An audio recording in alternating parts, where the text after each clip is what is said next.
Wie langsam kann man sich eigentlich fortbewegen, ohne dass es nervt? Das wollten wir herausfinden und haben eine Narrowboat-Tour durch England gemacht. Und man kann sich wirklich sehr langsam bewegen, ohne dass es nervt. In unserem Fall ist es langsamer als Schrittgeschwindigkeit. So ein Narrowboat ist nämlich unglaublich lang, rund 20 Tonnen schwer und wirklich nicht für Geschwindigkeit gemacht. Wir nehmen euch mit auf eine entschleunigende Reise über den Kennet and Avon Canal in Südengland und zeigen euch, was wir auf der Tour alles erlebt haben. Aber fangen wir vorne an. Das Abenteuer beginnt nämlich schon mit der Anreise. Wir sind gerade auf dem Weg nach England. Ja, noch ungefähr 2,5 Stunden, bis wir an der Fähre sind. Und dann schauen wir mal, wie das mit dem Fahren auf der falschen Straßenseite so klappt. Seit dem Brexit benötigt man wieder einen Reisepass und viel Geduld für die Grenzkontrollen an der Fähre in Calais. Hoffentlich haben wir alle notwendigen Dokumente für uns und Mowgli dabei. Konrad, was ist gerade passiert? Wir waren gerade an der Grenze und wir mussten ganz viele Pässe vorzeigen. Immer wieder. Warum? Weiß ich nicht, wie die das wollten. Außerdem mussten wir Mowgli scannen. Du wurdest gescannt. Wie war das? Ganze 3 Mal wurden unsere Papiere kontrolliert. Dann geht es endlich auf die Fähre. Und während der Hafen von Calais hinter uns immer kleiner wird, kommen am anderen Ende des Ärmelkanals die berühmten Kreidefelsen von Dover immer näher. Ich bin auf der langsamsten Spur. Ja. Das fühlt sich so falsch an. Wie schnell darf ich hier fahren, Lulu? 30 Meilen. Also 50. Jetzt darfst du 60 Meilen fahren. Also 100. 60 Meilen sind 95, 50 sind 80, 40 sind 65. Okay. Ich bleibe einfach hinter dem, der hat auch keinen Plan, was hier passiert, glaube ich. Oh, weil ich stehe voll auf der egal, ich stehe.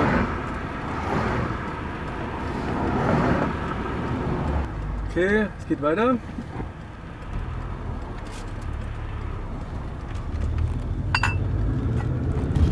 dem Straßenverlauf von Dover für 1,5 Meilen folgen. Ich habe doch gerade umgestellt auf Kilometer. Wo sind wir hier, Lulu? Wir sind auf den extrem windigen White Cliffs of Dover. Es ist wirklich extrem windig. Es ist aber auch wirklich schön hier und wir sind froh, dass wir nach der langen Fahrt erst einmal 2 Nächte an der Küste bleiben und die Region erkunden. Ja, aber da ist.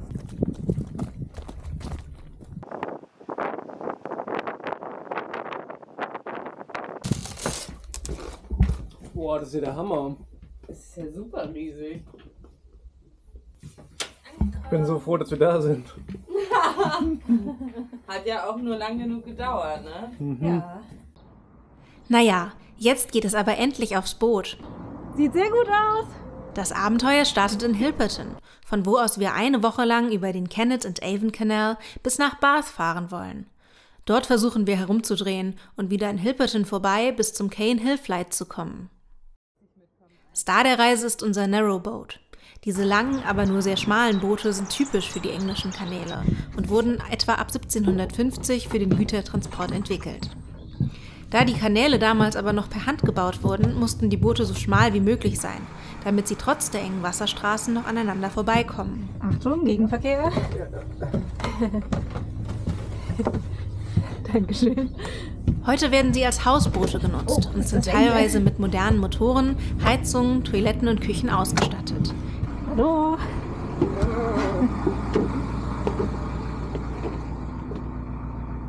Man sieht halt echt nicht, was da vorne passiert. Das ist voll lustig. Ich hätte gedacht, die sind ein bisschen breiter noch, die Boote. Also, dass sie so dünn sind, ist...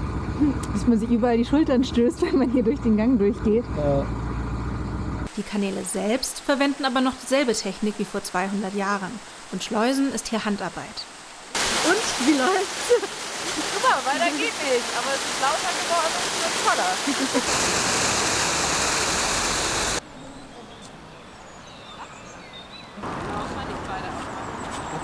Oh, mein Job, mein Job. Da geht das schneller.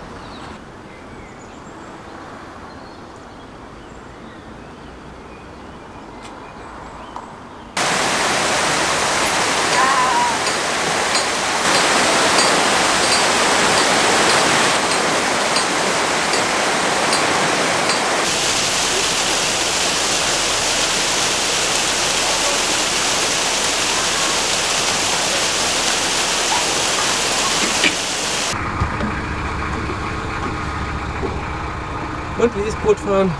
Gar nicht so einfach, aber cool. Das mit dem Lenken ist gewöhnungsbedürftig. Wieso denn gewöhnungsbedürftig? Ja, weil das alles so träge reagiert. Also man muss sehr früh Entscheidungen treffen und dann dauert es halt ein bisschen. Aber es ist sehr schön, sehr entspannend und gemütlich. Bleib weg! Was ist das Problem? Das kleine Entchen fällt vor unser Boot davor.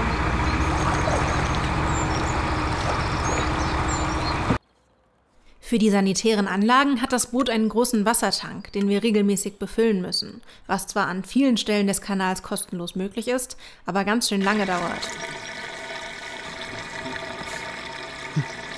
Die Wasser können wir doch niemals verbraucht haben. Ich war ja auch nicht ganz voll.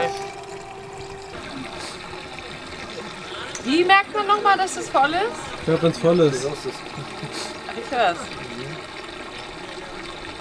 Ich halte und ihr hört, ja?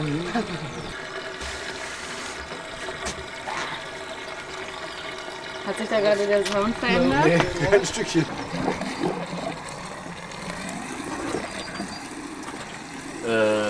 Stopp, warte mal. Da! Mit vollem Tank fahren wir weiter, vorbei an vielen Hausbooten und schließlich über das Viadukt Avencliff, das uns auf die andere Seite des Flusses bringt.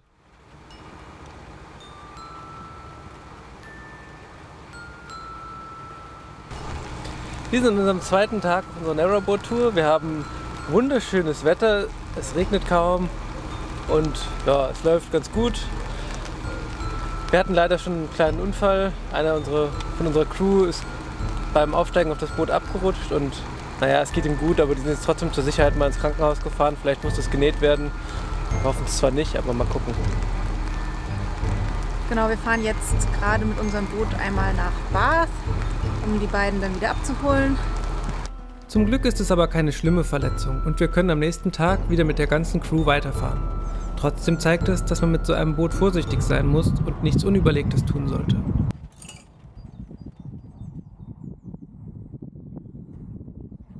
Auf den letzten Kilometern bis ins Zentrum von Bath machen wir noch einmal klar Schiff und planen die nächsten Ziele. Wo sind wir gerade, Lulu? Wir sind auf dem Weg nach Bath. Ich informiere mich gerade mal, wie wir da überhaupt hinkommen, wo wir anlegen können. Wir fahren hier von Bathampton, fahren wir jetzt hier den Kanal lang, rein nach Bath und da müssen wir mal schauen, dass wir eine Stelle zum Anlegen finden, denn da ist der Kanal zu Ende und da würde dann nur noch den Fluss weitergehen, aber ich glaube, auf dem Fluss können wir gar nicht fahren. Und es gibt auf jeden Fall noch eine Stelle, wo man umdrehen kann, bevor man auf den Fluss fahren müsste. Also wir kommen hier auf jeden Fall wieder weg auf irgendeine Art und Weise.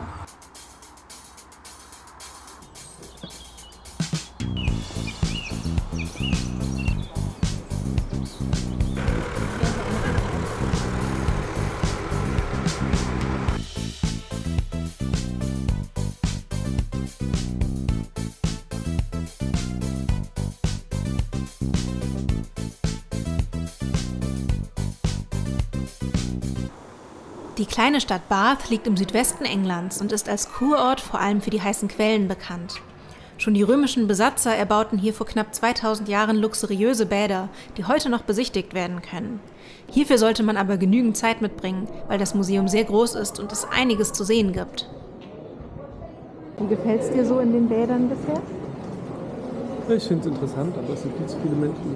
Das stimmt. Es ist sehr überlaufen. Ja.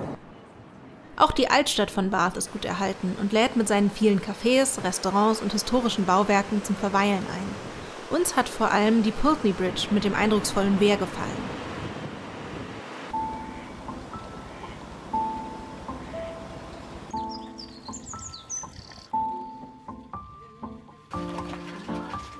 Guten Morgen, Lu. Morgen. Zeit, die Anker zu lichten und weiterzufahren. Das ist leichter gesagt als getan, denn hier ist der Kanal zu Ende und genügend Platz zum Rumdrehen gibt es erst 2 Schleusen weiter bergab. Das heißt, wir müssen zweimal abwärts schleusen, rumdrehen und dann zweimal aufwärts schleusen.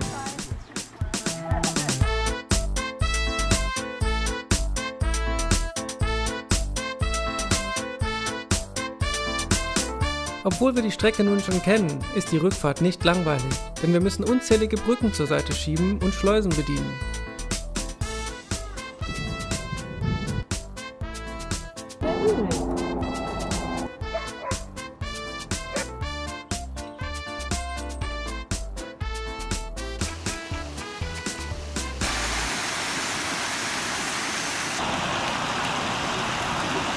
Außerdem können wir am Bug des Bootes die Sonne genießen und spazieren gehen. Ist total schön, dass es hier neben den Kanälen immer einen Fußweg gibt, den man gut laufen kann. Der ist kilometerlang, also genauso lang wie der Kanal. Und der war ursprünglich dazu gedacht, dass Pferde die Boote ziehen, als sie noch nicht motorisiert waren.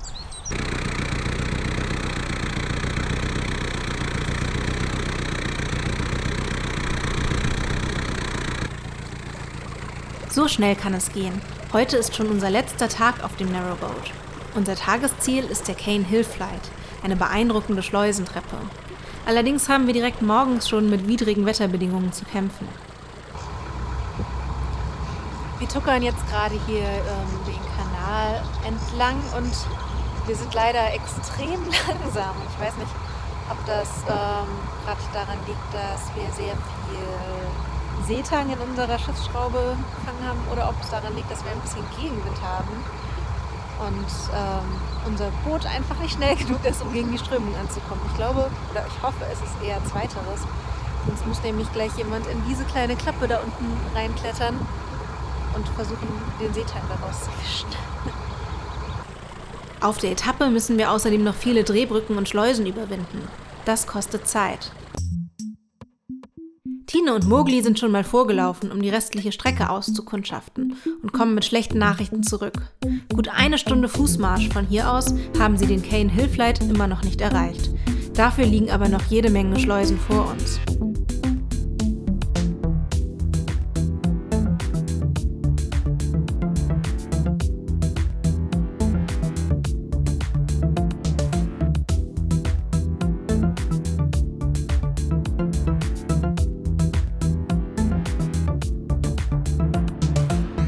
Mit einem Blick auf die Uhr und auf die Landkarte müssen wir uns leider eingestehen, dass wir es heute nicht mehr bis nach Devices, an den Fuß der Schleusentreppe und wieder zurück in die Nähe unserer Marina schaffen, um das Boot morgen früh rechtzeitig zurückzugeben.